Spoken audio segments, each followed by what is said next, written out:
friend. Sabi mo nga sa katabi mo, I am a friend of God. And because we are God's friends, meron tayong access to everything, and we can ask everything, and He will answer us. So today, we're gonna sing this song, we're gonna trade everything to God, and we're gonna say yes. Are you ready? Are you ready? We say yes. We say yes. We say yes. Clap your hands.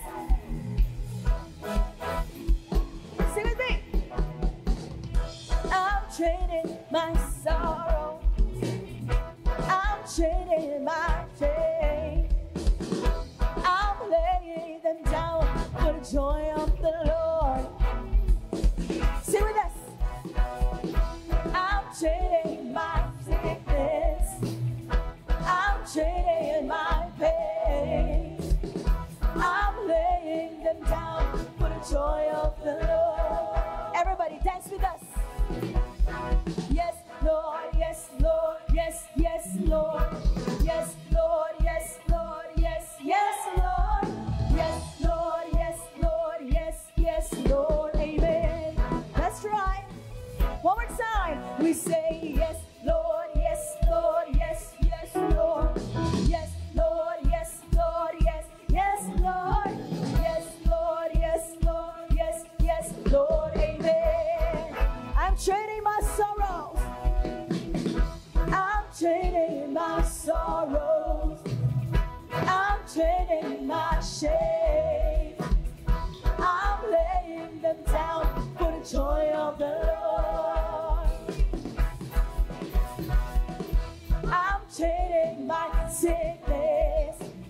I'm trading my pain. I'm laying them down for the joy of the Lord. With a smile on your face, sing it out. Yes, Lord, yes, Lord, yes, yes, Lord. Yes, Lord, yes, Lord, yes, yes, Lord. Yes, Lord, yes, Lord, yes, yes, Lord. Amen. One more time. We say yes. Yes, Lord, yes, Lord, yes, yes, Lord. Yes, Lord, yes, Lord, yes, yes, Lord. Yes, Lord, yes, Lord, yes, yes, Lord. Amen. Let's declare. Come on. I am pressed but not crushed, persecuted, not abandoned, struck down but not destroyed. I am blessed beyond the curse, for His promise will endure. Joy is gonna be my strength. Declare. Though the sorrow, joy comes in the morning. Woo! I'm trading my sorrow. I'm trading my shame. I'm laying them down for the joy of the Lord. I'm trading my sickness. I'm trading my pain. I'm laying them down for the joy of the Lord. Let's do this all together. Yes, Lord, yes, Lord. Yes, Lord. Yes, Lord, yes, Lord, yes, yes, Lord. Yes, Lord, yes, Lord, yes, yes, Lord. Amen. Let's do it higher. Everybody. Yes, Lord, yes, Lord, yes, yes, Lord. Yes, Lord, yes, Lord, yes, yes, Lord. Yes, Lord, yes, Lord, yes, yes, Lord. Amen. Let's do it even higher. Come on. Yes, Lord, yes, Lord, yes, yes, Lord. Woo! Yes, Lord, yes, Lord, yes, yes, Lord. Yes, Lord, yes, Lord, yes, yes, Lord. Amen. Yes, yes, Lord, amen. Yes, yes, Lord, amen. Come on. Yes, yes, Lord, amen. Amen. Life Giving Church, we say amen. We say yes. Come on, once again, give Him the best clap offering right now. Hallelujah. Father, you deserve all the praises. You deserve all the glory. And this morning, we say yes. We say yes to you. We say yes to your love. The love that never fails. We say yes to that love that never gives up, that never runs out. So wherever you are, let's just worship Him. Lift up your hands. Lift up holy hands and worship Jesus. That's right.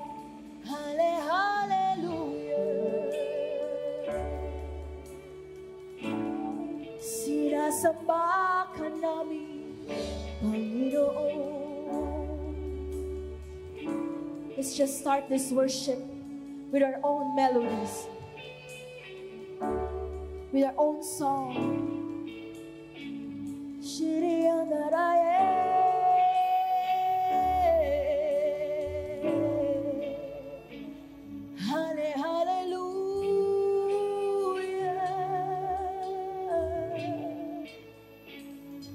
We glorify your name.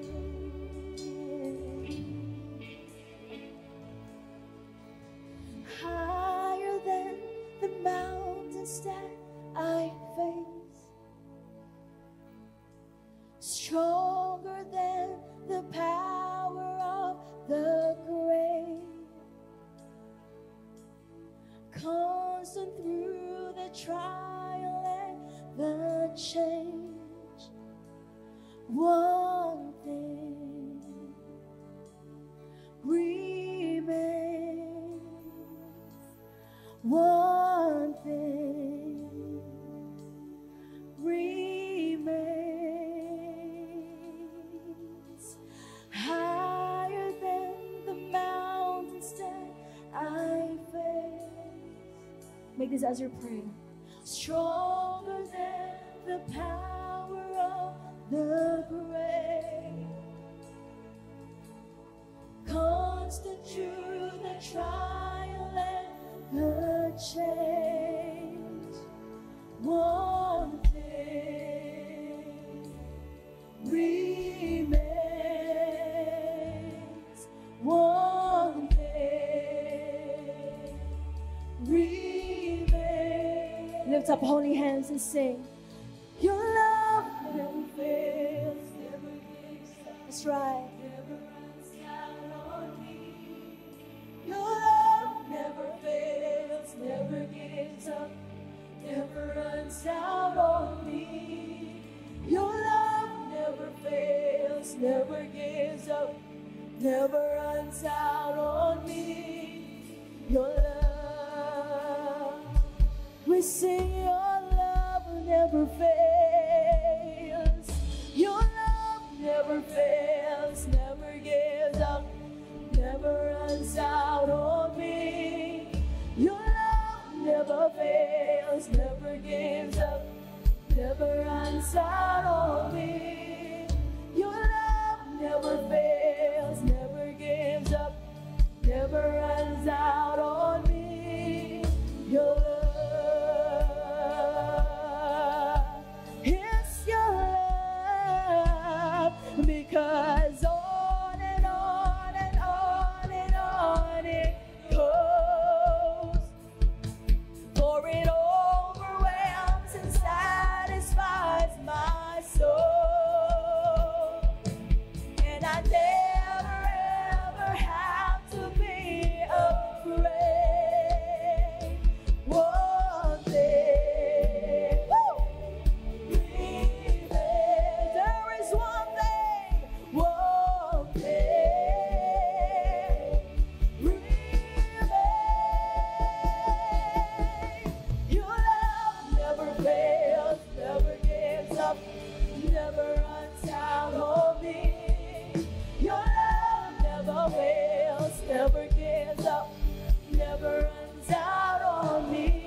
out on me.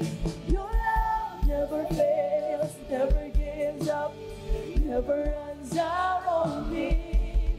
Your love never fails, never gives up, never runs out on me. Your love, come on, let's worship God.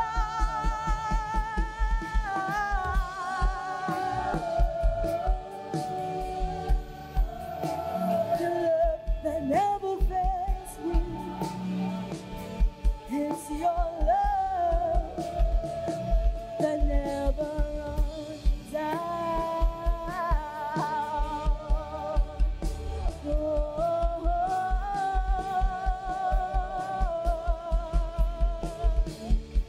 Let's declare. In death, in life, I'm confident, covered by the power of your great love. My debt is paid. There's nothing that can separate my heart from your great love. In death, in life, I'm confident and covered by the power of your great love. My debt is paid. It's paid. There's nothing that can separate from your grace. Let's sing one more time. In death, in life, I'm confident and covered by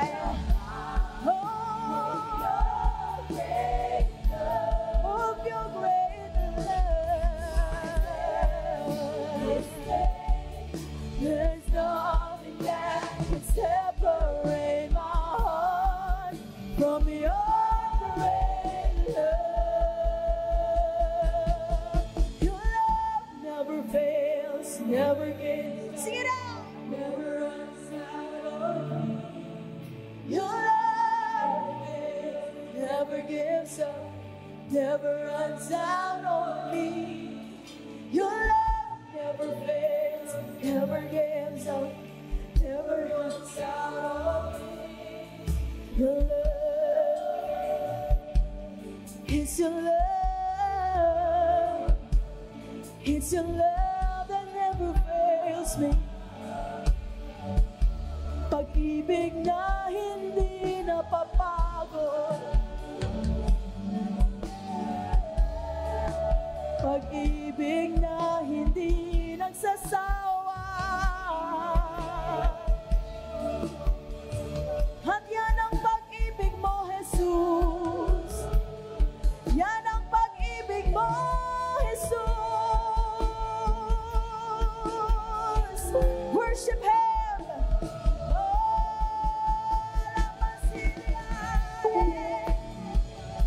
And we celebrate that love.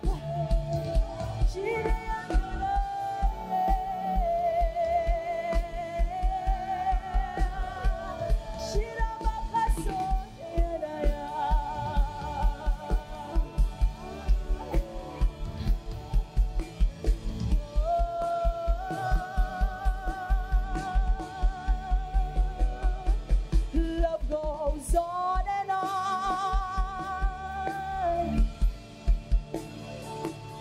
Love goes on and on. Hallelujah. Love goes on and on.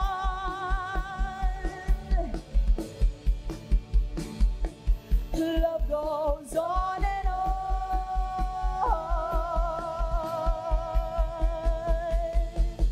Your love never fails, never gives up, never runs out on me. Your love never fails, never gives up, never runs out on me. Your love never fails, never gives up, never runs out on me. Your love. Only your voices sing. Your love never fails, never gives up, never runs out on me. Your love never fails, never gives up, never runs out on me.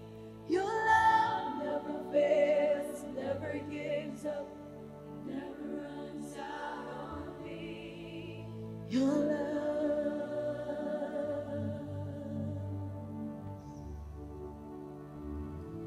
You just feel your love.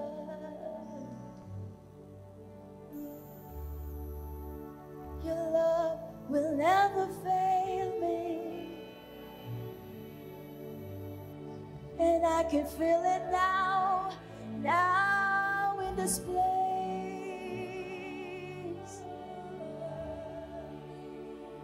Overflowing in this place.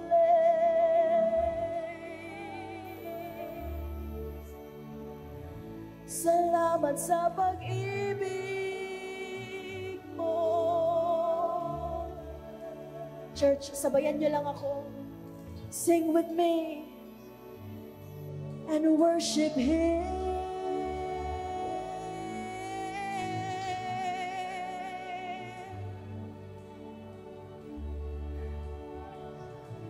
Pag-ibig na hindi napapago.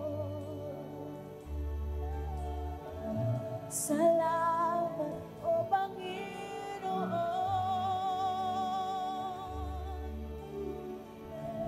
I am melting in your love. I am being cleansed by your love right now, right here in this place. Revival, revival, revival.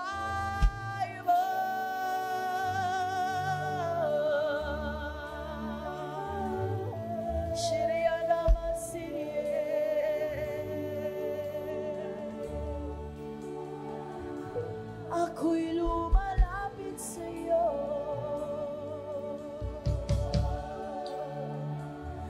Ola ba shirya kasere yamanaya. There is peace, there is joy, there is wholeness right now in the love of God. Oh, Rabba shirye.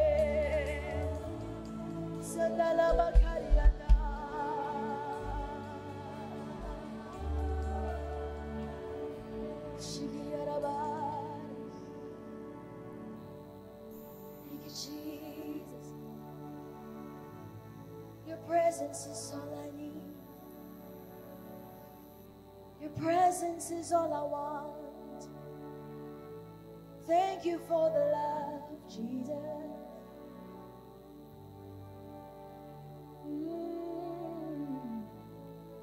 Your love never fails, never gives up.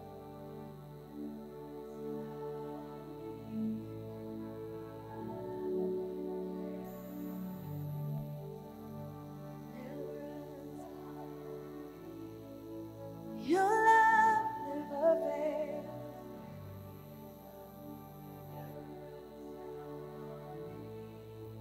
Your love, for the very last time, lift up your hands and say, your love never fails, never gives up, never runs out on me. Your love never fails, never gives up, never runs out on me. Your love never fails, never gives up, never runs out on me. Your love.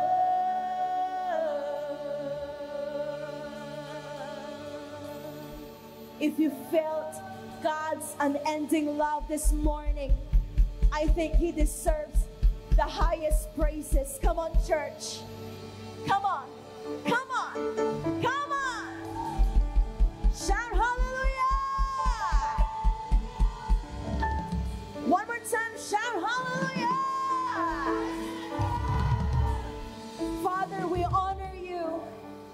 We give you praise. Thank you for the love, and I pray that this has been a pleasing aroma to you, Lord. Accept our worship, accept our praises in Jesus' name. And all God's people say their loudest, Amen! Bago ka upo po, sabi mo sa katabi mo, I enjoyed worshiping God with you. Good morning po, Life Giver family. I'm Candy Castillo from Life Giver Global under the leadership of Pastor Gary Galvez. Karamihan po sa nagtetestify ng giving dito sa church natin ay nagtestify kung paano sila blessed ni Lord sa finances, sa properties, sa pamilya at even sa love life. Yung iba, nagtestify that God still bless them sa kabila ng panluloko sa kanila ng ibang tao. Na-scam sila, niloko sila ng contractor ng pinapatayo nilang bahay, at iba't iba pang ways kung paano sila niloko sa usaping pera. At ngayon po, tumatayo ako sa harap nyo, hindi dahil ako ay tulad nilang naging biktima ng panloloko. In front of you is someone na gumawa ng opposite. Ako po yung nanloko. Bago ko po tuluyang nakilala si Lord noong 2020, ako po yung klase ng tao na napakataas ng tingin sa sarili. Literally, I felt I was the queen of the world. Walang problema sa business ko ang hindi ko nasosolve. Bigatin at influential ang mga clients ko. I was highly recognized sa company that I partnered with. I was earning 6-digit income month per month. At dahil hindi pa ako satisfied sa 6-digit income, I decided to look for financiers sa business ko para mag-grow pa at makapag-earn pa ako ng mas malaki. Marami namang nagtiwala sa akin na i-invest ang pera nila sa business ko. And dahil nga lahat ng success na ito ay nangyari nang wala si Lord, bumagsak ako. Na-mismanage ko ang pera ng mga nagtiwala sa akin. At nung nagka-problema na, imbis na lumapit ako kay Lord, I tried to fix the problems on my own. Guess what? Mas lalong lumaki ang problema. Mas lalong hindi ko nabawi ang mga perang ipinagkatiwala sa akin. I made lies after lies just to save myself and my name. Umabot ng milyong-milyon ang hinahabol na pera sa akin ng mga tao. Pabalik-balik ako sa barangay hall dahil sa mga reklamo sa akin. Sunod-sunod ang police report sa akin. Hindi malunok ang mga masasakit na salitang binabato sa akin. Nawala ang bahay at ang lupang pinaghirapang ipundar ng asawa ko ng ilang taon. Napaghati-hatian ang mga gamit namin sa bahay para lang mabawas sa pambayad sa mga tao. Wasak na wasak ang puso kong makita ang mga anak kong walang matulugan. I was shamed publicly online. Nadamay pa ang asawa ko na walang kaalam-alam sa ginawa ko. Pinagpiestahan ako sa social media as magnanakaw at scammer. Hindi ko magawang magalit dahil ako ang may kasalanan. At para matapos na lang ang lahat sa sakit ng puso ko at skandalo, nag-decide po ako mag-suicide. Pero alam niyo po, hindi pa man ako faithful kay Lord noon, faithful na siya sa akin. Hindi natuloy ang plano kong mag-suicide dahil may isang stranger sa Facebook na nakilala ko na tinawag akong anak at tinulungan ako makatakbo palayo saglit sa lahat ng sakit ng ulo. Ang stranger na ito ay walang iba kundi si Pastor Gary. Yes, hindi pa man ako faithful kay Lord, blines na niya ako agad ng isang life giver pastor na tutulong sa akin makilala ko si Jesus. Humingi din ako ng tawad sa lahat ng nagawa ko. I repented all my sins and I accept Jesus Christ as my Lord and Savior. My situation reminded me of Zacchaeus.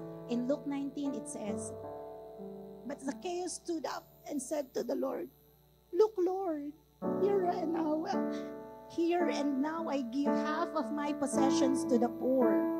And if I have cheated anybody out of anything, I will pay back 4 times the amount.'"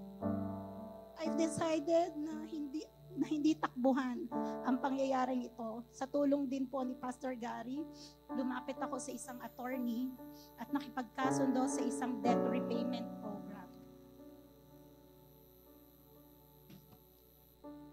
Naawa po ni Lord, simula nang nakilala ko si attorney, nag-provide si Lord ng pambayad sa utang monthly at hindi po ako pumalya kay attorney. Hindi po sapat ang hinuhulog ko to pacify yung mga taong naghahanap sa akin since millions po ang hinahabol nila sa akin. Pero by God's grace, in-encourage po ako ng Holy Spirit to continue persevering at magbayad monthly at mag-rely kay Lord even more. Not only that, natutunan ko din po to faithfully give my tithes, offerings, and first fruit. Wala na akong 6-digit income.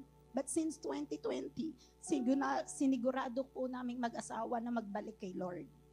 Fast forward to today, February 2024, through the grace of the Lord, hindi ako nagmintis ng tithes, offerings, and first fruit, month by month, year by year, for almost 4 straight years. Hindi pa po tapos mabayaran ang lahat ng utang ko, pero for 4 whole years, hindi ako tumigil mag-tithes and first fruit. Bakit naman hindi? Natapos po ang COVID-19 era, kahit isa sa amin ng pamilya ko walang nagka-COVID. Nakapasa sa government subsidy ang mga anak ko, kaya nakakapasok po sila sa isang maayos na school. Nagkaroon ako ng church, ang Life Giver, and extended family, ang Global Life Group. Nakatapos ako ng SOD 1 at SOD 2 at ngayon ay nagsisikap na i-share ang gospel, still through the grace of the Lord. Inimpress ni Lord sa mga anak ko ang desire na maging pastors. My 2 kids are actively deepening their relationship with God at walang palyang nagde-devotion every single day na hindi na kailangang pilitin pa. Hindi pa po tapos si Lord. Sa kabila po ng lahat ng kahihiyan at iskandalo na dinulot ko, my husband is still with me. Tinupad niya yung pangako niya kay Lord na through thick and thin, hindi niya ako iiwan. Best of all, nakatapos na din po siya ng life retreat at Victorious Class. Hindi lamang po iyon, tinuruan din ako ni Lord kung paano lubusang patawarin ang sarili ko at ang iba. At higit sa lahat, God assured me na pinatawad na niya ako. Life Giver family, mas malaki po ang Diyos natin kumpara sa problemang kinakaharap natin. May mga araw na parang ang hirap magbigay dahil may pangangailangan ka rin. Pero huwag po nating dayain si Lord. Ibigay po natin ang dapat sa Kanya. Pinagkatiwalaan na po natin siya dahil ibang klaseng tumapad ng pangako si Lord para sa mga faithful sa Kanya. Kung ikaw ay faithfully nagta-tithes and first fruit na at feeling mo wala pang balik na blessing si Lord sa'yo, feeling mo lang yon kapatid. Darating ang panahon, ibibigay na din sa'yo ni Lord ang financial breakthrough na pinagdarasal mo. For now, open your hearts and eyes. Baka kasi overflowing na ang blessing sa'yo ni Lord sa health, safety, spirituality, and family mo, hindi mo lang nakikita. At kung ikaw ay isa sa mga taong hindi pa rin yan niniwala sa power of tithes and first fruit, alam mo na ang klase ng buhay, di ba? Kapag hindi ka nagbibigay, naranasan mo na, di ba? Why not, ngayong 2024, i-persevere mo naman na maranasan ang klase ng buhay kapag nag-first fruit at tithes ka. See the difference. We are excited for you. Alam ko po na excited na tayong lahat magbigay, but before that, let's pray. Hawakan po natin ang ating mga envelopes. Dear Lord, maraming salamat po dahil nariyan ang Bible para laging mag-remind sa amin how faithful you are sa mga taong faithful sa iyo. Patawarin mo po kami sa mga pagkakataong madamot at kumupit kami sa iyo. Ito po ang aming mga tithes and first fruit ngayon. I-bless mo po ang mga ito at gawing banal para sa iyo. Sa aming mga mata, ito'y maliliit na handog. Pero sinigurado mo po sa amin na hindi sa halaga ng aming tithes and offerings nakabatay ang pagpapala. Bagkus, mas tiningnan mo ang aming puso tuwing kami magbabalik sa iyo. Sa inyo na po ang mga handog na ito. Samahan niyo po kami sa bawat buwan ng aming pagbabalik. All this we ask through the name of your Son, Jesus Christ. Amen. Life Giver family, let's give.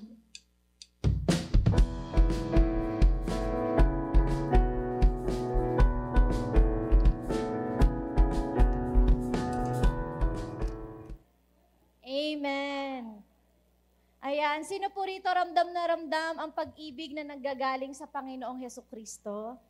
Amen. Ayan. At sino po rito ay talaga namang in love sa kanyang asawa? Bakit tumawa kayo? Sige nga, i-kiss mo nga yung asawa mo kung katabi mo. Sa mga single, tumingin na lang tayo. Okay. Sige po, mag-kiss nga po lahat ng mag-asawa. Ay! Ayan, indeed. Love is in the air. Love and purity is in the air. Palakpakan po natin ang Diyos. Let's pray, Father. We thank you, God, because you are good. Lord God, you are faithful. Lord God, even though we are not faithful, Panginoon, and you are in the business of restoration. You are in the business, Panginoon, of reconciliation sa bawat anak mo, sa mga marriages, Lord God, ngayon sa panahon na ito. And we believe na hindi aksidente na nandito kami ngayon. You are changing us from the inside and out. No one is excused, single man, waiting man kami, engaged man kami, in a relationship man kami, o married man kami, Panginoon. Marami pong salamat sa pangalan ni Jesus. Lahat po'y magsabi ng palakpakan po natin ang Diyos.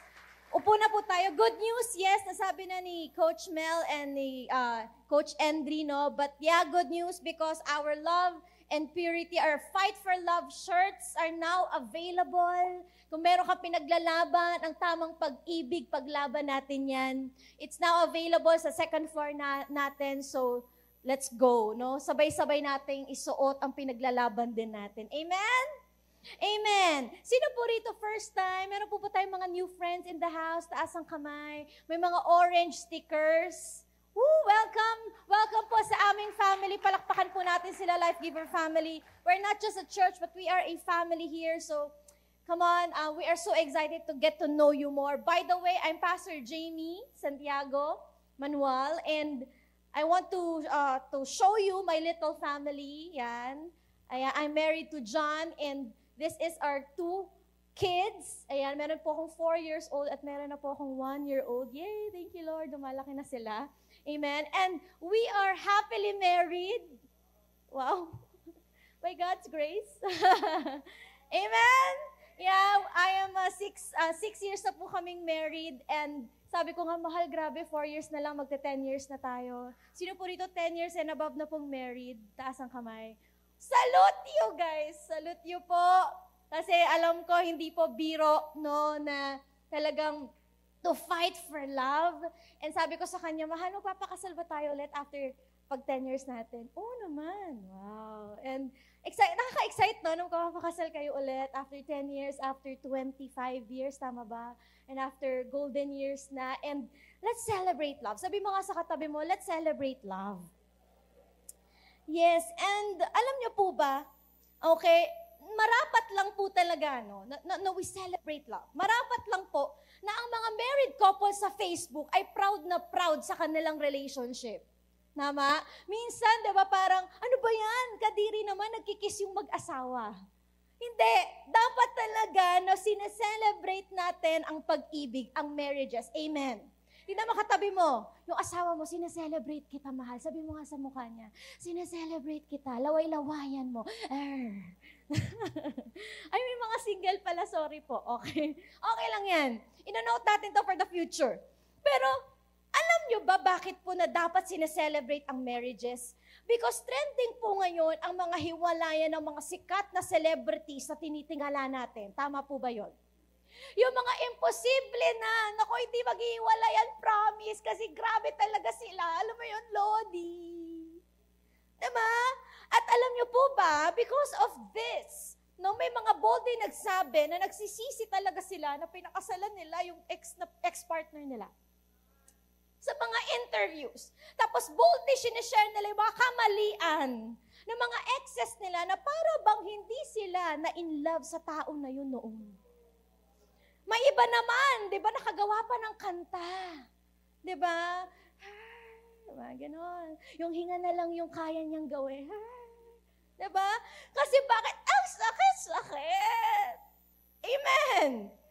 Hindi po biro ang nangyayari ngayon sa society natin, sa generation natin ngayon. At mukhang seryoso talaga ang kalaban na sirain ang mga marriages. Are you here? Kaya yan po ang pinaglalaban natin ngayon sa love and purity.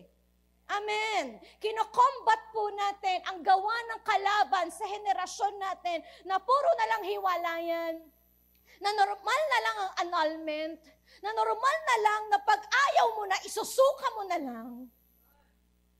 Kung seryoso ang kalaban, mas seryoso po ang Diyos to preserve ang marriages po natin. Palakpakan po natin ang Diyos. Seryoso po ang Diyos to preserve marriages and to fight for love. Sabi mo sa katabi mo, fight for love. Sabi mo sa likuran mo, fight for love. Amen. Pero siguro, tanong mo rin to, paano maiiwasan ang hiwalayan? Lalo sa aking marriage, wala naman po ditong pinangarap na ang marriage niya, ay dapat mahala, maghiwalay na tayo after 7 years. Walang ganon. Diba? Wala pong marriages dito na nagpaplano na kayong maghiwalay. Wala pong ganun. And so, paano nga ba? By God's grace, wala pong expert dito. Amen. We are all a work in progress. But at least, babalik po tayo sa original design ng Bible kung ano po ang sinasabi niya sa isang God-honoring marriage. Palakpakan po natin ang Panginoon. We're gonna talk about God-honoring marriage. Pero alam mo, bago tayo mag-jump sa pinaka-main point natin, alam mo ba na may mga myth, okay, about marriage? According po to psych.com. Myth number 1, that the wedding is more important than the marriage. Narinig niyo na po ba ito? Lalo na po, alam ko yung season ko noon, pabonggahan ng kasal, paramihan ng bulaklak sa ere. Pabonggahan ng SDE, na para bang ang iniisip ng mga tao, wedding is more important than the marriage. And kung aaminin mo, di ba, a lot of little girls, sino rito, once in his or her life, nangarap ng wedding niya? Di ba, nagde-daydream ka na isang araw, lalakad ako sa aisle, tapos may isang lalaki naghihintay sa akin. Tapos alam mo yun, iiyak siya. Kasi bakit tinapakan ng mama niya yung paa niya? Hindi, joke lang. Di ba? Ina-act out pa natin, kasamang mga kaibigan natin, yung future or yung ideal marriage na gusto natin. And because of that, a lot of people put more emphasis on the wedding than the marriage itself. But no, sabi mo nga, no. The reality is, we should invest in marriage more than the wedding. Ako nga po, kung babalikan ko, sana pala nag-intimate wedding na lang tayo, mahal. Wow. Yung tayong dalawa lang din, hindi pwede yun. Intimate wedding is just so precious. Amen. The wedding is just overnight, but marriage is a lifetime. So please, wag po tayo lang mag-focus sa wedding. Mag-focus po tayo saan? Sa marriage.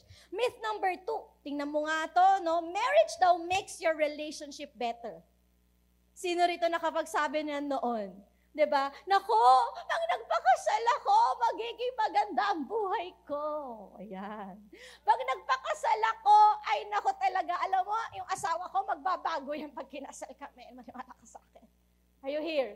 Diba? Yung boyfriend ko ngayon, may bisyo yan. Nako, friend, promise. Pag kinasal kami niyan, mawawala yung bisyo niyan. Promise! I tell you, kasi bakit? Paano mo nasabi? Nag-promise siya sa akin. Delikado tayo sa mga ganyan. Diba? Nako sis, promise talaga, 3 times lang naman siya sa akin nag-cheat. Nako, pag kinasal kami, mawawala ang cheating niya. Diba? Nako po, of course, hindi natin binabak si Lord. Diba? Pero for sure, ang iniisip natin, magbabago yan pag kinasal kami. Magiging matino na ako pag napakasalan ko yung tamang tao.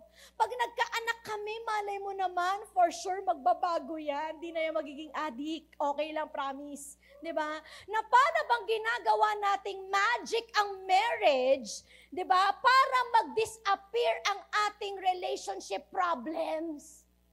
Are you here? But the reality po, it's no. It might get worse. Of course, the Lord is gracious. Pero wag po nating itapalang marriage sa pagbabago ng partner natin. Are you here? No, ngayon pa lang. Di ba, let the Lord form us first and let Him change us. Amen. And ang marriage po ay bonus na lang. Palakpakan po natin ang Panginoon. Ano pa? Myth number 3, marriage will make you happy. Sabi ng ibang single, ang lungkot. For sure, pag nagka-relationship ako, magiging masaya ako. Pag nagka-asawa ako, magiging masaya na ako. Oy, di ka sure. Totoo ba? Parang natawa lahat ng married. Let's get one thing straight. An unhappy single person will most likely have an unhappy marriage. Why? Because happiness po is a choice. And it should come from within. Ikaw ba, gusto mo ba makapangasawa ng malungkutin? Parati na lang siyang bugnot. Masaya ka ba? Masaya. Happy New Year. Happy New Year. Masaya ka ba? God knows, masaya ako. Are you here? Na parang bawal tumawa? Na pag nag-joke ka, seryoso mo naman, bawal mag-joke? Na kahit pa magkaroon ka ng asawa na katulad ni Sam Milby, kung parati namang bugnutin at malungkutin ang asawa mo or partner mo, eventually you are going to have an unhappy marriage. The key po is what? Hindi po wedding. Diba? Marriage, myth number 3, marriage will make you happy. Totoo ba to? No. Only God will make us happy. Bonus na lang po ang asawa natin. Sabi mo sa katabi, bonus ka na lang, bonus ka na lang. Slawayan mo na konti.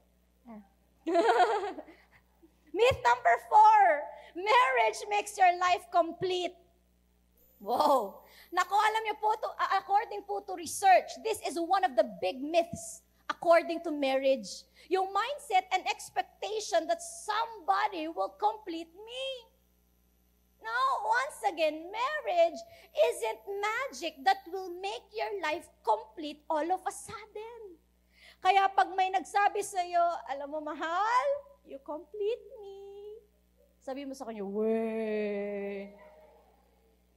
Di totoo yan because only God will complete us.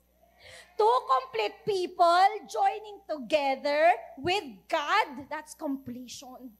Of course, hindi perfect. Pero nabubuo tayo dahil sa Diyos, hindi dahil sa partner natin. Your spouse should not complete you, so please do not weigh them down with unrealistic expectations. Na paggising mo, mahal, dapat perfect ka, ha? Alam niyo po sa marriage, paggising mo, yung asawa mo, muta-muta pa. Yung asawa mo, hindi nag-toothbrush yan, maaamuhin mo. And this is the reality. Mahal, dapat paggising ko, may buffet na sa table, ha? Pag di ka nagluto, ayoko na sa'yo. No, in reality, puyat kayong dalawa, may isa talagang hindi makakapagluto. Amen. Diba, kay Lord ka lang mako-complete, kaya tigilan natin ang fantasy natin. Na dapat, paggising ko, mahal, may mga glory ka sa mukha mo, ha? May mga glitters, sa lumilipad ka, ha? Wow. Iba po yun, okay? Tapos nahahati ka sa gabi. Tapos may mga pangil ka, rawr. No, please po, let's stop that fantasy na yung partner natin will complete us because only God will complete you. Palakpakan po natin ang Diyos. Lakasan po natin, sabihin natin, Amen, Amen. So ano nga ba ang marriage? Knowing these myths, okay, hindi pala totoo yung mga pinaniniwalaan ko noon. Okay, erase. Now, what is marriage? According po to psychology, marriage is a covenant made under God by a man and a woman to enter into a relationship that is exclusive and permanent. I love that word. Exclusive and permanent. In which many needs are satisfied. Ano daw yung mga nasa-satisfied sa loob ng relasyon na to? Okay, yung love, yung need to love and be loved, yung need for deep relationship or friendship, mutual sharing, companionship, and sexual satisfaction. This is the reality of marriage. Kaya kung mapapansin mo, merong nagkukulang dyan, kailangan punan po natin. Amen. Kaya lang, sabi mo nga, kaya maraming naghihiwalay dahil maraming pumapasok sa marriage nang hindi po alam ang totoong ibig sabihin nito.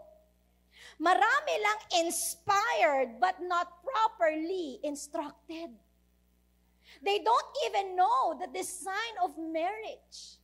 Maganda po, at least sa kahit onting kaya nating maintindihan, Lord, please, maintindihan po namin yung gusto mo pong ipaunawa sa amin about marriages. Amen.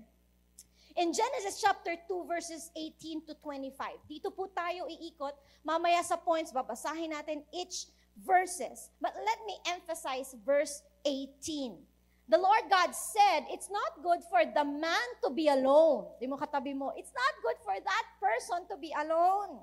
Sabi ng Lord, I will make a helper suitable for him. Now the Lord God formed out of the ground all the wild animals and all the birds in the sky. So dinala down ni Lord sa lalaki for him to name all the animals.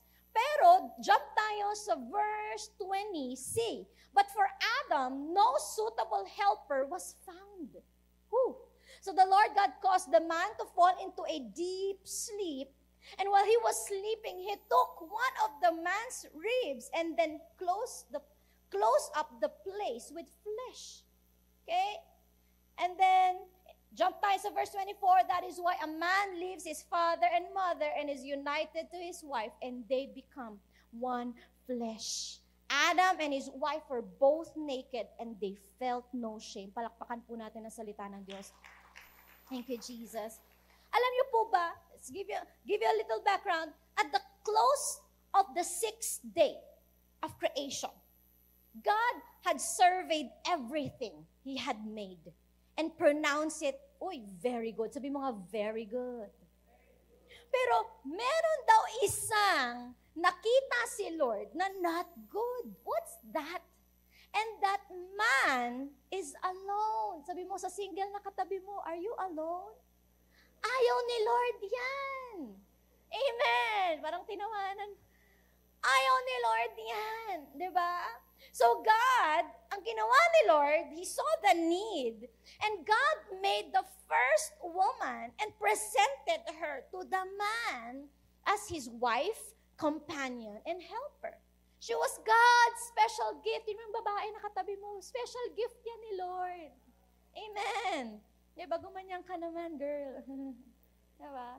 And this story po shows the special bond between a man and a woman and highlights po the importance of marriage as a partnership designed by God. So ang tanong, what is a God-honoring marriage na nakita po natin sa verse po na ito o sa verses po na ito? I believe, I pray, I know po na lahat po tayo ay nangangarap ng isang God-honoring marriage. Amen. Amen. Taas kamay po ng nangangarap ng isang God-honoring marriage. Alam niyo po, to be honest po ngayon, nasa series din po kami ng Fight for Love sa Elliptical. E nagulat po ako. Kala lang namin, okay, pinipreach lang namin yung Fight for Love. Pero may isa po kaming member doon na umamin siya. Alam mo, Pas, nasa edge na kami ng paghihiwalayan. And thank God I heard this message. And we were restored by God. Nakikinig sila sa life group, nasa kotse sila. Ni loudspeaker nung babae, nakikinig sila both. Tapos edge na sila ng hiwalayan. Nung narinig yung word, yung asawa, hinawakan siya sa lap. Sinabi niya, let's fight for love. Let's fight for our marriage. Palakpakan po natin si Lord. And I believe this morning, meron din po rito, nasa edge na sila ng relationship ng asawa niya. And maybe ikaw din, yung parents mo, nasa edge na rin, nasa rocky moments na rin of their marriage. I believe that the Lord will just do something amazing this morning. Amen. So what is a God-honoring marriage? Una po, I want you to know that marriage is God's creation, not just a decision. Again, marriage is God's creation, not just a decision. In Genesis 2:18, sabi niya, the Lord God said, it's not good for the man to be alone, and I will make a helper suitable for him. Now, the Lord God formed out the ground, all the wild animals, and all the birds in the sky. He brought them to the man to see what he would name them. And whatever the man named or called each living creature, that was its name. So the man gave names to all the livestock, the birds, the sky, and all the wild animals. But, sabi mo nga, but, For Adam, no suitable helper was found. This is for the story of the first love story in the Bible. Adam was in the presence of the Lord already. He was so focused on his relationship with God and the task he was doing. Ano yung task? He was naming all the animals. He was busy cultivating the land. He was busy beautifying the garden. Are you here? Isipin niyo po, sa panahon na wala pang dictionary, sa panahon na wala pang Google, sa panahon na wala pang library o wala pang teachers, kinaya ni Adam pangalanan ang mga animals of all kinds. Just imagine, oh, this is hippopotamus. Wow, you are hippopotamus. Hello, hippopotamus. Ito naman, ang hirap. Ano kaya ito? Yung gumaganon. Monkey? Sige, ikaw si monkey. Ang hirap, di ba? Walang letters, wala pang Google, wala pang research. Napangalanan niya yon. Sabi naman niya, ito mahaba ang leeg. Ang hirap naman ito. Giraffe ka na lang. Giraffe. Kasi ang giraffe halikan. Wow. Thank you, Lord, sa mga tumawa. Thank you.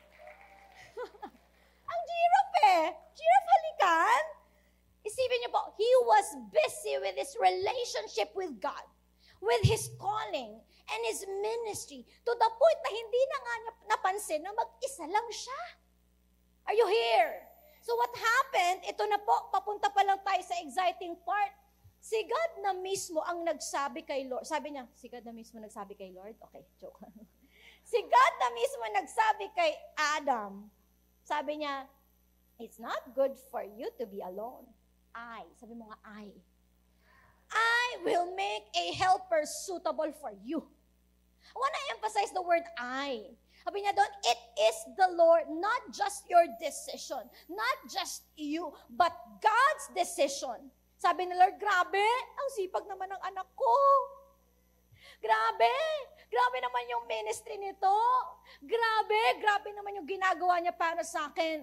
Then, this man, this woman needs a suitable partner.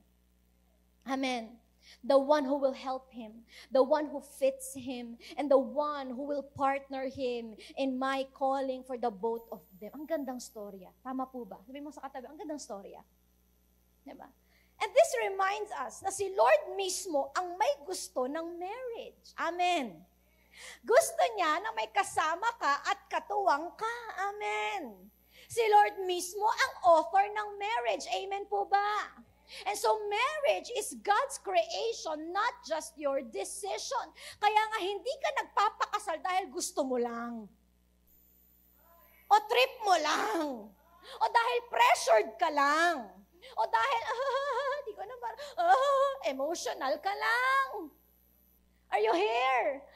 Magpapakasal ako kasi ito ang in ngayon sa generation. No. Sabi mo nga, no. Remember this, it is not just your decision. It is God's decision. It is God's doing. So please go back to its original design. Kaya sa mga single, taas po kami ng mga single. Be proud. Sumigaw po lahat ng single. Parang masaya ba kayo? Please, sumigaw lahat ng single. Woo! Kaya kung mga single, kung gusto mo nang mag-enter ng relationship, ang magandang tanong muna dyan is this, nasa presensya na ba ako ng Diyos? Ginagawa ko ba ang gusto ng Diyos sa buhay ko? Kung alam mong hindi pa, medyo, di ba, gawin mo muna yung pinapagawa ng Diyos. Kasi bakit? Huwag mo nang ipilit, baka masaktan ka lang. Dahil lahat ng nagmamadali, nagkakamali. At lahat ng nagpopumilit, naiipit. So, hinay muna tayo.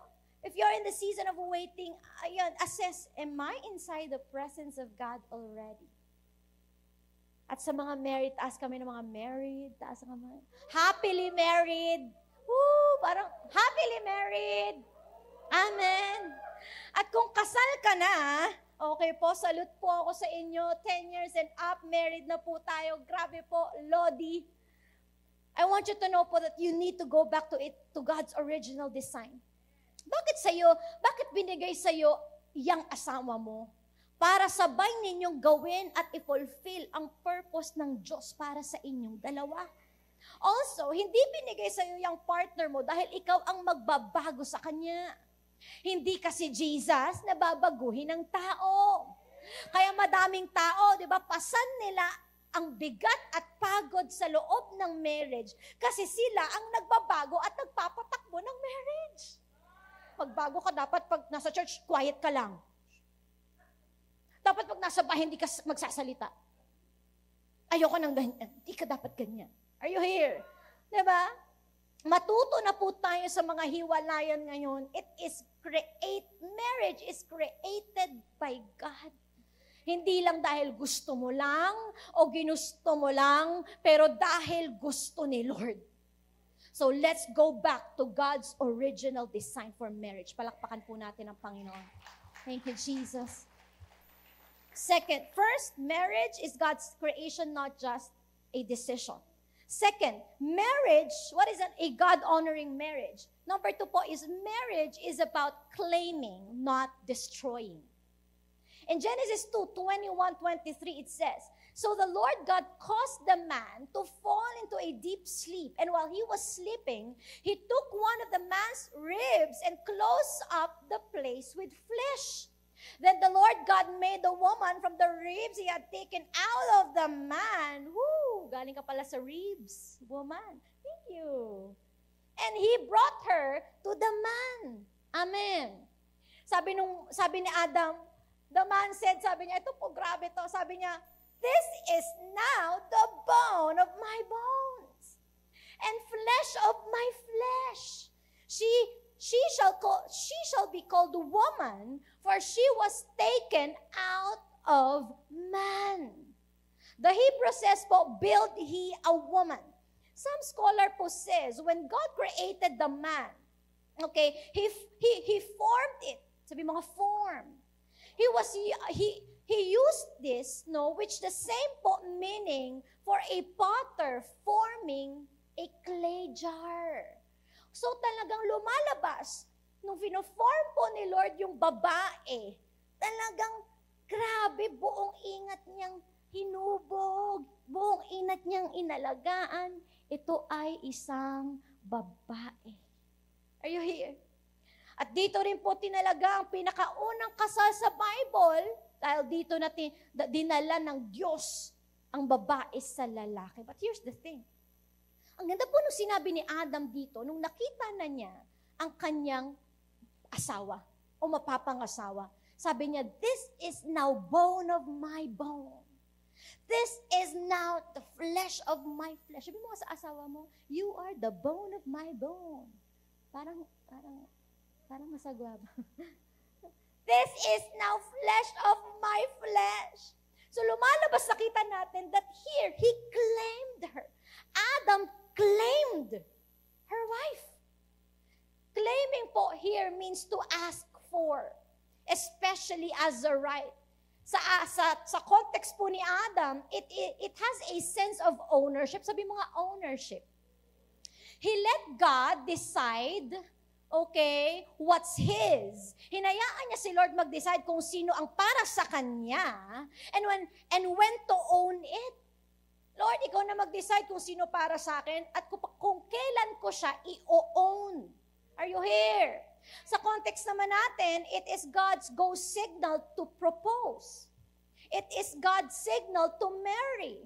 It is God's signal to say yes forever and own your wife or husband forever. You see, hindi pwedeng hindi talaga kasama si Lord sa equation ng love and marriage.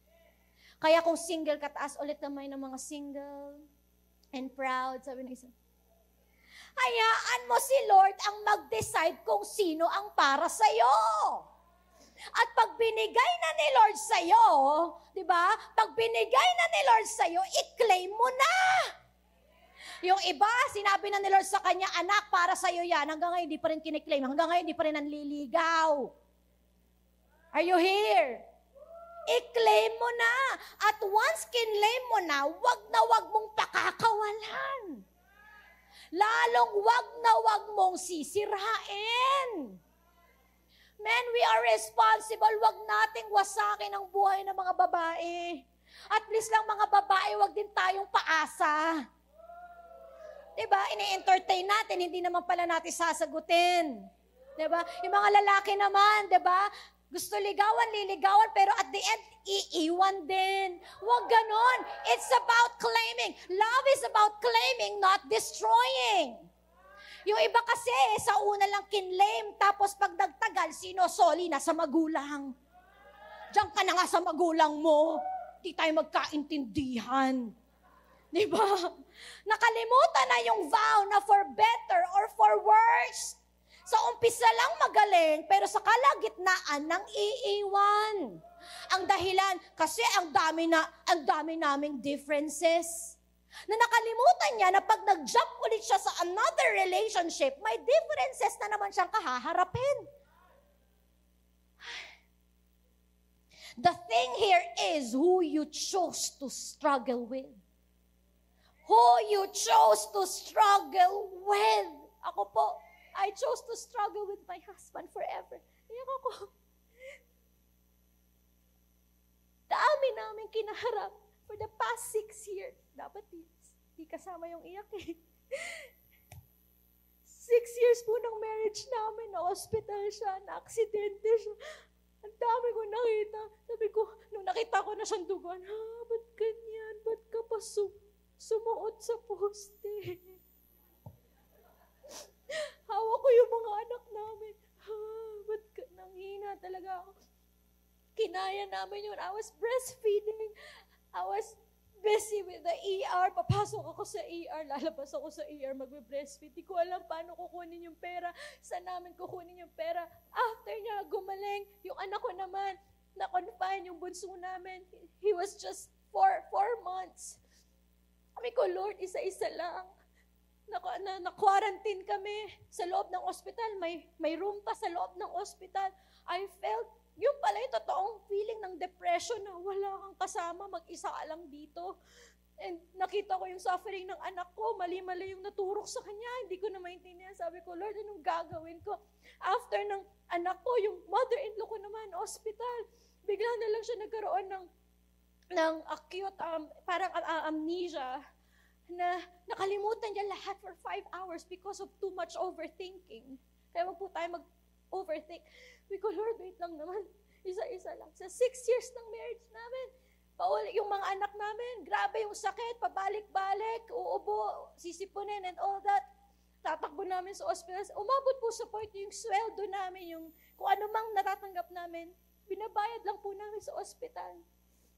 Binabayad lang po namin sa check-up.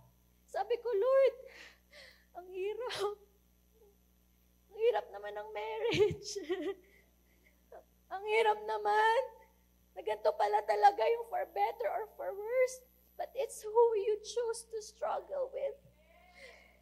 And I choose to stay. And I choose to love and fight for it.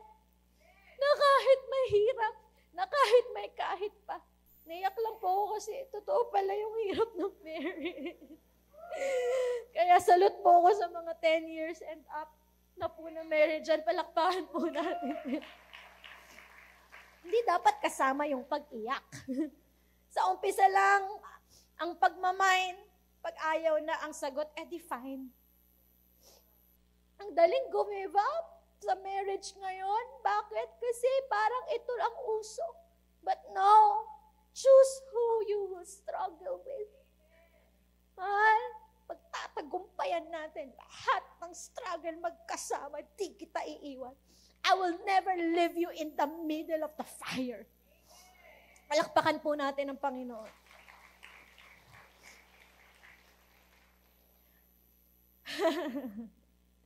Kaya sa mga single, taas po ulit kami ng mga single.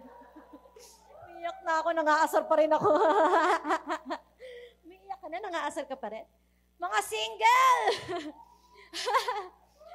Kung alam mong season mo of waiting, huwag mong i-claim lalo kung hindi pa oras. forming muna bago claiming. Sabi doon, di ba, He formed him. And then saka lang sinabi niya, this is now the bone of my bone. So please, forming muna bago claiming. Let the Lord form you and the other person. Di ba? At hindi ikaw ang taga-form ng feelings. Kaya gagawin mo, mag-ninja moves ka. Tapos mag-under the table ka. Ay! Girls, huwag kang papayag na under the table ka. Tandaan mo, hindi ka pangit para itago. Sa mga in a relationship, taas kami ng mga in a relationship. Nga pala ha, forming muna bago claiming ang tinutukoy, hindi perfection. Alisin nyo sa mindset na magpapakasal lang ako pag perfect na ako. Hindi po mangyayari yun. Okay? Ang suggestion po natin is what? Of course, shorter the engagement, the better. Diba? Para of course, hindi na tayo kung ano-ano pang gawin natin sa relationship. Pero ang goal is what? Hindi perfection. Ang goal is forming. Magpa-guide. Magpatulong. Lord, baguhin mo pa ako. So gusto mong magbago. Yung mga bagay na baguhin, gusto mong magbago pa sa akin. I'm very much willing, Lord God, na mabago mo pa. Amen. At sa mga cohabiting, also Adam po claiming was blessed by God's initiative to form. Meaning, hindi niya muna ibinahay bago niya ipinabless kay Lord. Of course, our culture now parang lumalabas sa parang medyo normal po ito. But the thing is, okay, hindi ka nasa relationship para maglaro or mag-try until you succeed. The goal is marriage. We love you guys. And nandito po kami para ikasal kayo. Si Bishop Manny po really loves to guide you. And ang gusto nga po niya, magkaroon tayo ng kasalang bayan if that's possible. No, if pag-pray niyong dalawa, if you're willing and you're ready, ikasal po namin kayo dito mismo sa ating simbahan. Amen? And we love to celebrate your love here. At sa mga married, kala mo tapos na. Sa mga married, taas kami ng mga married. Nga pala, who you have claimed as your spouse now becomes a reflection of your bone of my bones, flesh of my flesh. Kasi bungangera siya Ang tanong, baka reflection yan that you are not a good listener. Madamot siya is a reflection that you are not a giver. Low self-esteem reflects na baka madamot ka sa appreciation. Pag nakita mo siya, wow, mahal, munti ka nang lumabas sa kangkungan. Ito na yung pinakamaganda sa akin Wow, mahal, amoy ano tayo amoy air freshener. Wow. Nag-appreciate ka pa, inokray mo naman. Kaya napansin mo yung mga asawa natin, parati na lang naiinis, irritable.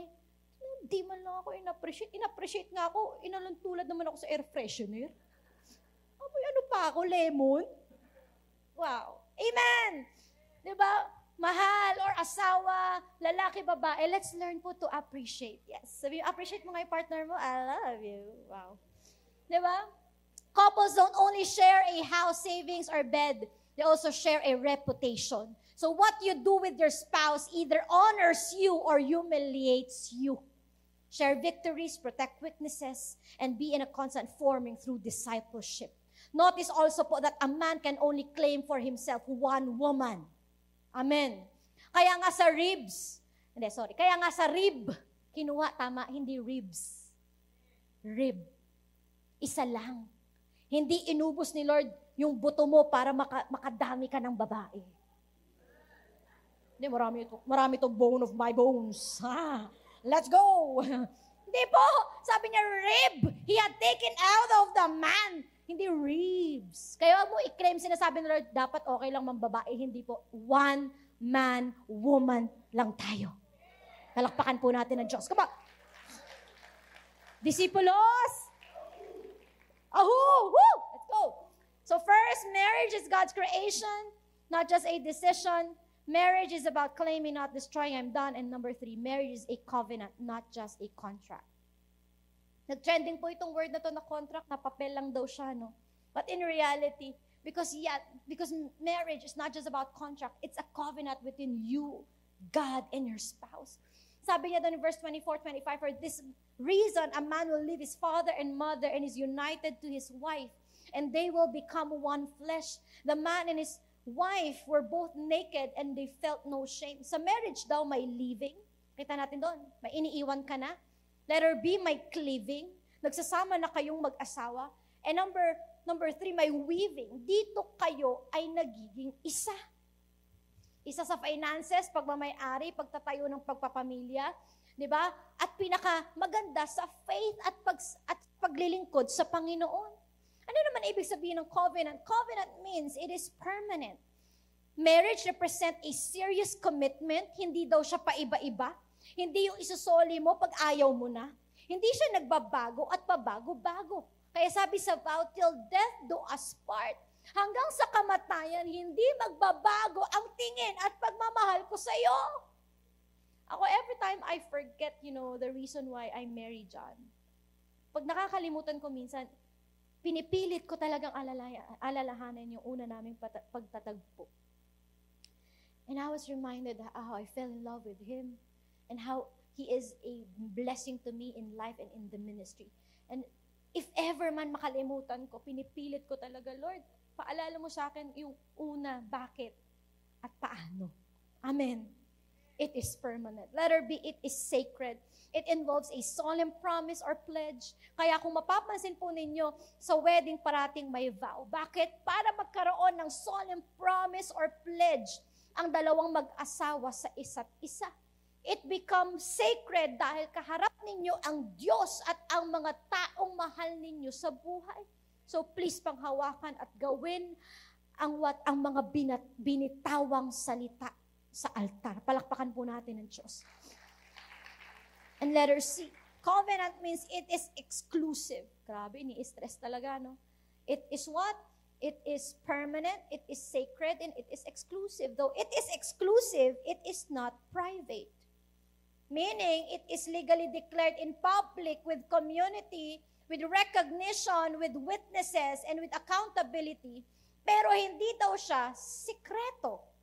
Amen. Sino rito gusto ng relationship na sikreto?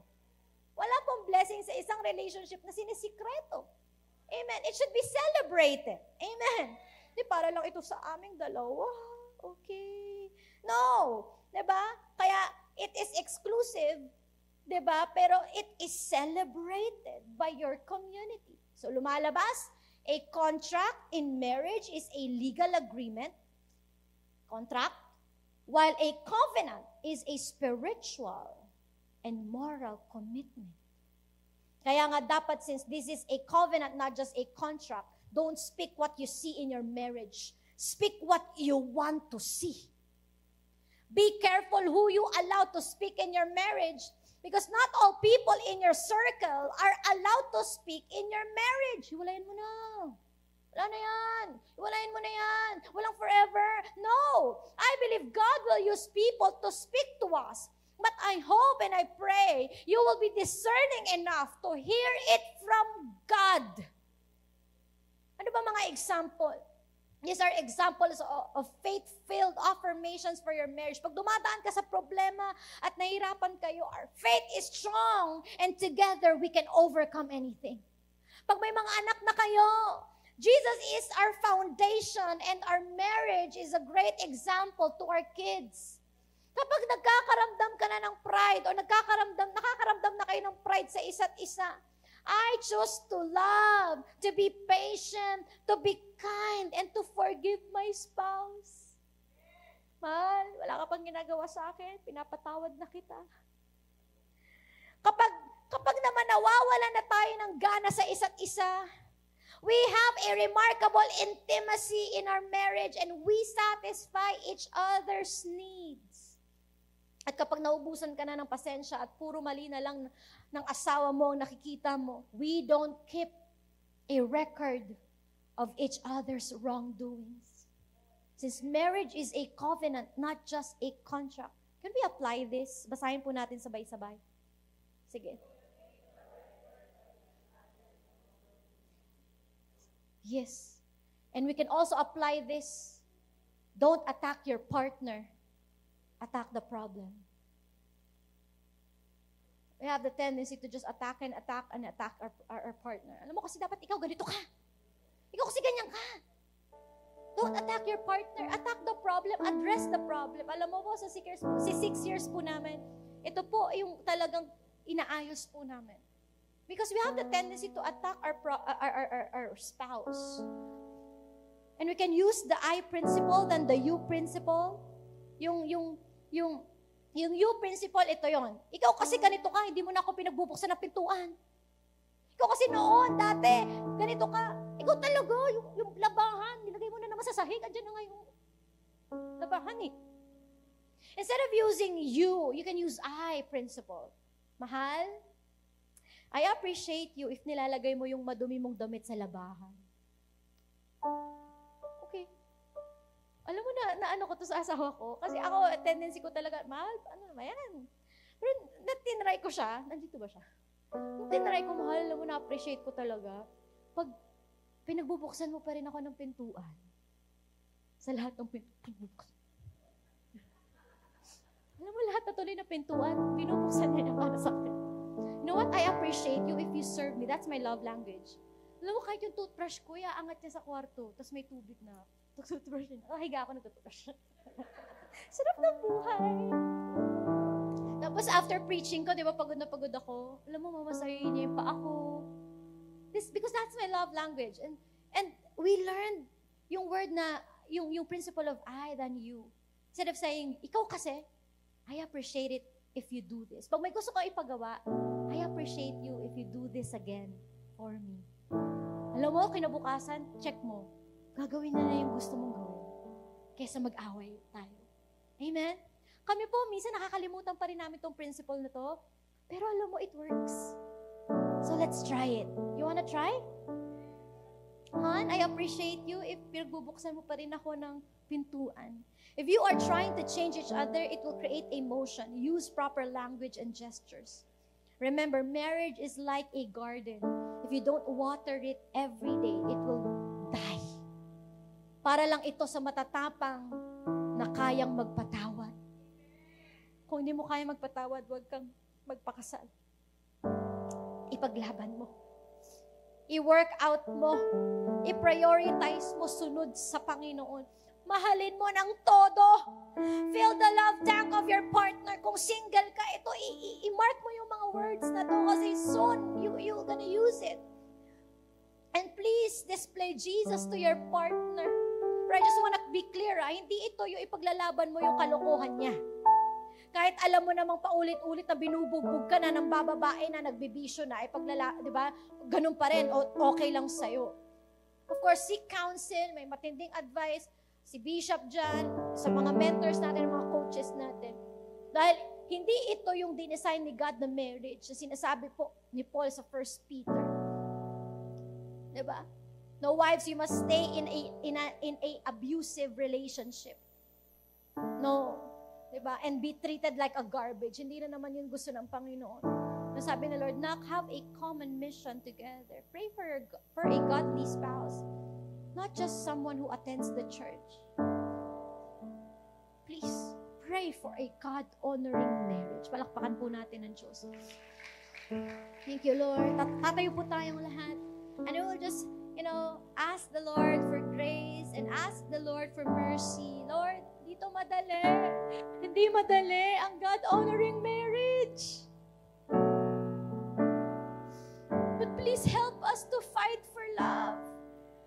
Help us to fight for that right kind of love. Na kahit may kahit pa, na kahit minsan nakakapagod, na kahit minsan magkakasakitan kami, magkakakiskisan kami sa marriage. But the thing is, we're gonna fight for this love that you gave us. And so today, I want you to raise your hands and commit to the Lord.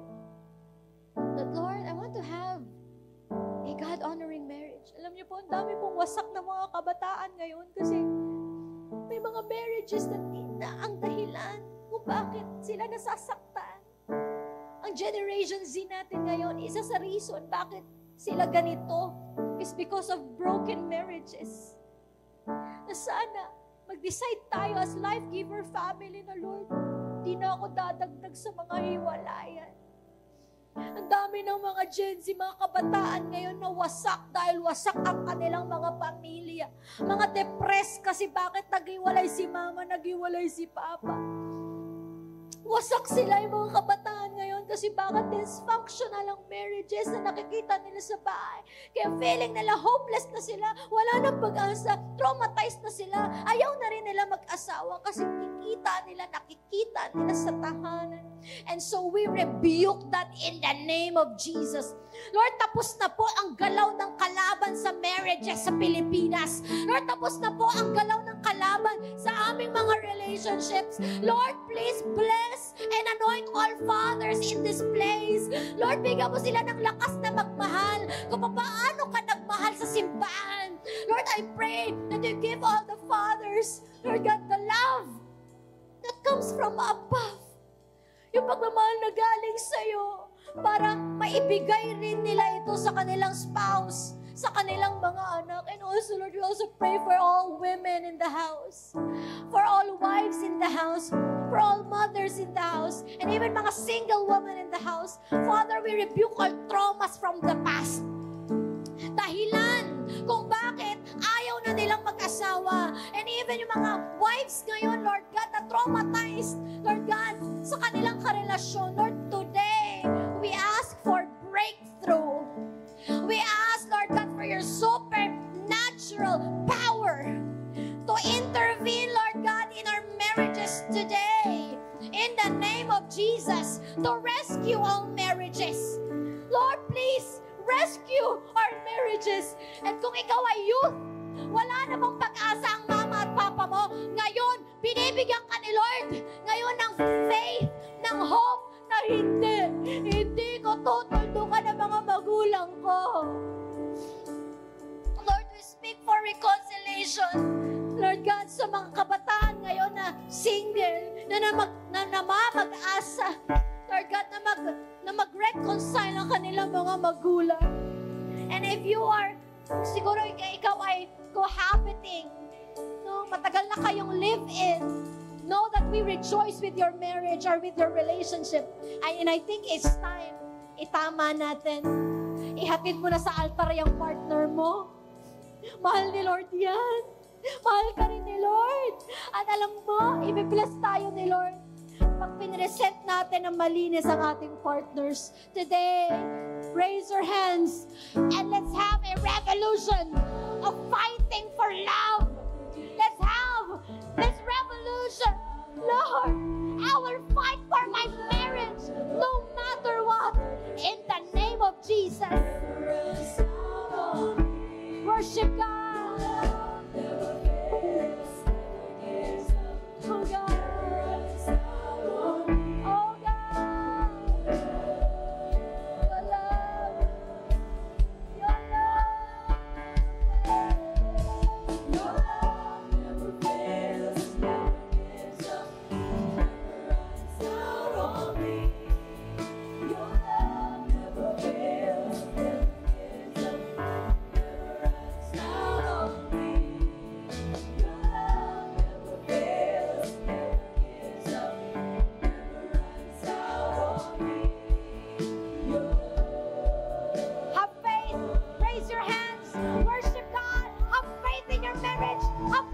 Relationship.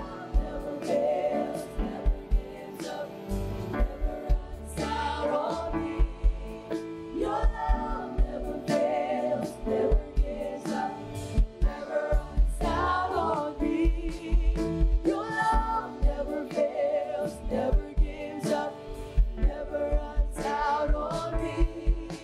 Your love. As you close your eyes, may matagal lang maghiwalay. Babae ka, matagal ka nang iniwan ng asawa mo. Have faith today, Lord. Palambutin mo yung puso ng asawa ko. Pabalikin siya sa bahay namin. Baguhin ang puso. Ikaw lang ang may kayang magbago ng puso, hindi ako. Hindi kami. Please have mercy on me. Lord, namamag-asa pa din ako sa marriage na ito. Pray, woman, pray. Have faith, woman, have faith. Because marriage is the picture of the gospel here on earth. Like how Christ loves the church, please man, love your wife. E kung paano ang church nag-submit kay Christ, woman, please submit to Christ or to your spouse or to your husband. Like how the church submits to Christ. Kung meron man dito lalaki, iniwan ka rin ng asawa mo, iniwan yung mga anak mo sa iyo. The Lord is just asking and giving you faith that can move mountains. And Lord, we see reconciliation upon reconciliation.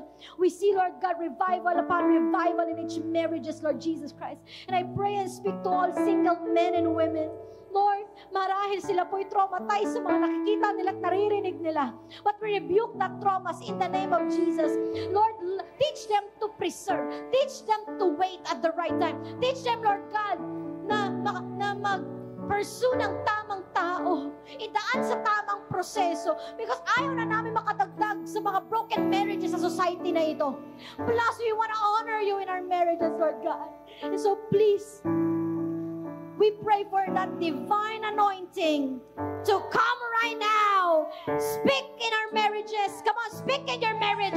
Speak in your marriage. Speak in your marriage. We rebuke all the works of the enemy in each marriages right now in the name of Jesus. Tapos na ang galaw ng kalaban sa marriage mo in Jesus' name. Never fails, never gives up.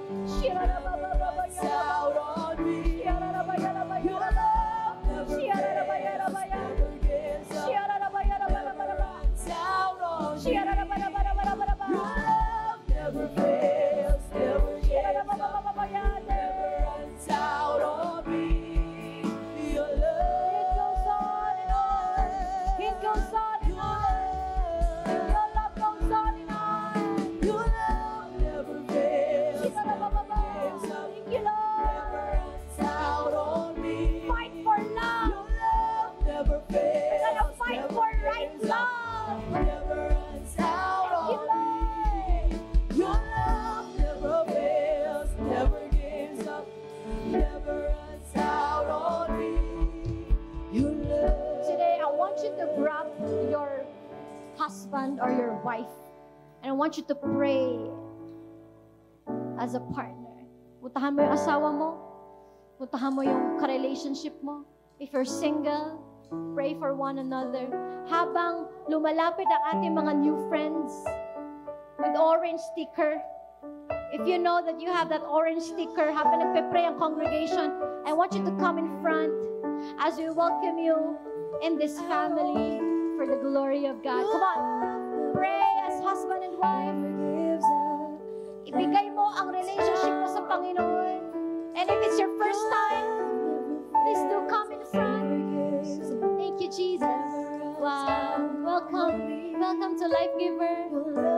Welcome to Life Giver. Come on, keep on praying. Thank you. Welcome to Life Giver. Your love never fails, Welcome to Life Giver. never gives up, never runs out on me. Your Still have love three. never fails, never Thank you, gives up, Jesus. never runs out on me. We have 10 new Your friends love in the never house. fails, Hello. never gives up, never runs out on me. Your love. I'm Pastor Jamie. While the congregation's praying, I want you to know na hindi aksidente na nandito ka ngayon. And I want you to know that God ordained this moment for a love relationship with Him. Alam mo ba na siya yung pinakauna mong, pinaka-greatest love mo? It's not your partner, it's not your mom, dad, it's not your husband, it's God is our greatest love. That He sacrificed His own life for you to live. Na bago ka nabuhay, may nagsakripisyo sa cross sa sobrang pagmamahal niya po sa ating lahat. And I want you to know, at an accident po na nandito kayo ngayon, God wants to show His love for you. That 2,000 years ago, Jesus died a horrible death on the cross as a payment for your sins. Ano gagawin natin? Tanggapin siya bilang Diyos at tagapagligtas. Humingi ng tawad sa lahat ng nagawa nating kasalanan. Pangatlo, tanggapin siya na buong puso natin. I tell you, yung kulang sa puso, mapupunan. Yung emptiness na hinahanap natin sa iba't ibang tao, mapupunan. Kasi siya lang ang may kayang magkumpleto sa iyong buhay. And I want you to know, hindi po aksidente na nandito ka. Ito ang mga Life Giver family natin. And and we rejoice with you. Because today, God ordained this moment for you to have a love encounter with Jesus Christ. Amen? If you want that, I want you to raise your hands. Life Giver family, extend your hands towards them. Taas mo yung kamay mo, pikit mo yung mata mo, and just feel the love of God running over your heart. And say this prayer with all your heart. Sabihin mo, Lord Jesus, ilakasan mo, Lord Jesus, lumalapit po ako sa iyo. Mahirap ang buhay pag wala ka. Mahirap ang buhay pag wala ka. Kaya simula ngayon, tinatanggap kita bilang aking Diyos at tagapagligtas. Simula ngayon, ikaw na po ang magpuno sa puso ko, sa buhay ko. And please, I repent for all my sins. And starting today, I make you the Lord of my life. I will love you, I will serve you, and I will follow you. In Jesus' name. And everybody say, palakpakan po natin. Life Giver family, palakpakan natin mga new friends. And say, welcome to Life Giver family. 1, 2, 3, go! Bago po kayo mag-exit, I want you to know that we have a good news for you. Because we will be having a welcome party for all of you. Yes! We're so excited po to get to know you, to surprise you. So welcome party po natin. There are so many surprises. We also have small gifts for you. So please mark this calendar on Feb 17, 11 a.m. to 1 p.m. Dito po tayo sa Solomon's Hall, and we're gonna party and we're gonna celebrate po sa gagawin ng Panginoon. Amen? Pwede ka na bumalik sa katabi ang inyong mga nag-invite. Thank you so much. Welcome to Life Giver. Palakpakan po natin muli sila, Life Giver Church. See you on Feb 17. Sino po rito na-bless? Taas kamay. Sino po rito uuwi na sobrang mahal niya muli ang kanyang asawa? At sa mga in a relationship, ay talagang gagawing sentro ang Diyos sa kanilang relationship. At sa mga single, talaga namang itatama ang proseso ng paghihintay. Taas po natin ating kamay. Receive this blessing in Numbers 6:24-26. May the Lord bless you. Say, I receive and protect you. May the Lord smile on you and be gracious to you. May the Lord show you His favor and give you His peace. Father, we rebuke, Lord God, all death, sickness. Lord, this week, marami kami, Lord God, na mga makaklose na mga deals. And Lord, you're going to surprise all these members in the name of Jesus. And Lord, we believe, Panginoon, that breakthrough has come, Lord God, to our marriages, in our relationship, and even in our season of waiting. We thank you, we love you, we praise you. In Jesus' name, and everybody say,